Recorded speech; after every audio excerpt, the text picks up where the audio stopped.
warahmatullahi wabarakatuh. Perkenalkan nama saya Orna Mafia dan APM79. Di sini saya akan melakukan presentasi video pada blok respirasi dengan judul bronkiolitis.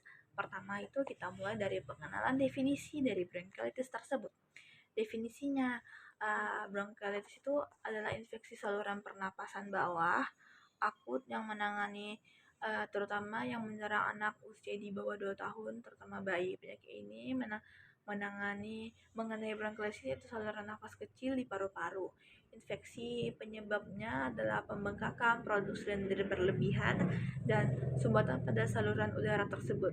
Baru akibatnya anak mengalami kesulitan pernapasan. Penyebaban terseringnya itu bronkiolitis adalah infeksi virus, terutama pada respiratory virus seperti RSV. Baru selanjutnya itu ada etiologi atau penyebabnya. Bronkiolitis itu hampir selalu disebabkan oleh infeksi virus berupa virus yang sering menyebabkan bronkiolitis, antara lain itu ada RSV itu lebih dari 70%, baru ada parainfluenza, adenovirus, influenza, rhinovirus, sama metapenovirus. Selanjutnya itu ada patofisiologi. Patofisiologinya itu adalah infeksi virus yang menyebabkan reaksi radang atau inflamasi pada dinding bronkiolius.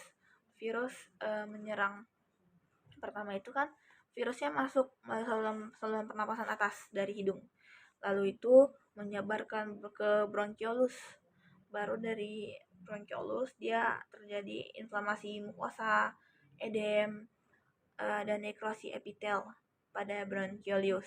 Baru produksi mukosa yang berlebihan, obstruksi saluran kecil, terjadi perengkapan udara dan atelektasis. Hasil akhirnya itu dia ada gangguan ventilasi dan perfusi hipofeksia. Selanjutnya itu dia ada gejala klinis. Gejala klinisnya itu biasanya dimulai seperti flu ringan atau lalu memburuk menjadi gejala serius. Napas bawah awalnya itu dia kayak mirip flu biasa, seperti pilek, batuk ringan, demam. Baru setelah 2-3 hari baru batuknya itu dia memburuk. Batuknya memburuk, ada sesak napasnya itu cepat atau takipnya. Baru ada tarikan otot dada saat nafas atau retraksi. Baru napasnya itu bisa berbunyi wheezing. Bayinya itu kalau pada anak itu sempat gelisah, sulit makan, minum, bisa terjadi henti napas sejenak, terutama pada bayi yang dia lahirnya prematur. Baru pada diagnosa pertama itu dimulai dari pemeriksaan fisik. Dokter itu biasanya menemukan tanda-tanda khas seperti dia tadi kayak wheezing atau napasnya berbunyi di saluran napasnya. Baru juga ada rongki halus atau bunyi napasnya itu seperti gemericik. Baru ada pernapasannya cepat, cuping hidungnya itu kembang kempis. Baru ada retraksi otot-otot pernapasan juga. Bila berat itu ada sianosis atau kulitnya itu kebiruan, nampak lelah, baru ada saturasi oksigen yang menurun. Baru pada pemeriksaan penunjang, dia itu sebagian besarnya diagnosis tegak secara klinis. Namun pemeriksaan penunjang itu biasanya ada röntgen toraks, hiperplasia, interlopetik, baru ada pulse oximeter untuk mengukur saturasi oksigennya, baru ada gas, ada nasofaring, swab PCR, intinya itu kayak RCV.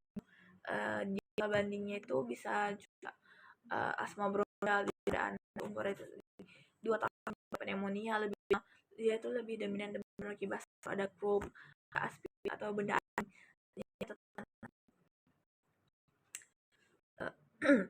atau laksanya sama itu oksigen saturasinya itu 90-92%. Baru ada hidrasi melalui oral atau minum, baru ada istirahat yang cukup, ada posisi setengah, ada obatnya itu bisa tidak terus juga. Pertama ada ventilator, bisa mau ada, baru ada steroid, tidak direkomendasikan, itu sebenarnya nggak direkomendasikan secara rutin. Baru ada nebulizer sama ribavirin, itu antivirus untuk RCV, baru indikasi rawat inap juga bisa. Anak dengan perut biasanya itu biasanya dirawat, biasanya mengalami apnia atau henti napas, baru sesak berat, tidak mampu makan atau minum, dia tuh ada dehidrasi. Baru pencegahannya itu bisa cuci tangan yang rutin pada anak sebelum makan atau setelah dia beraktivitas, itu juga bisa. Baru jaga jarak dari orang yang sakit, ASINya itu harus yang eksklusif, baru imunisasi sesuai jadwal termasuk yang influenza. Baru ini referensi yang saya gunakan. Mungkin sekian dari saya. Assalamualaikum warahmatullahi wabarakatuh.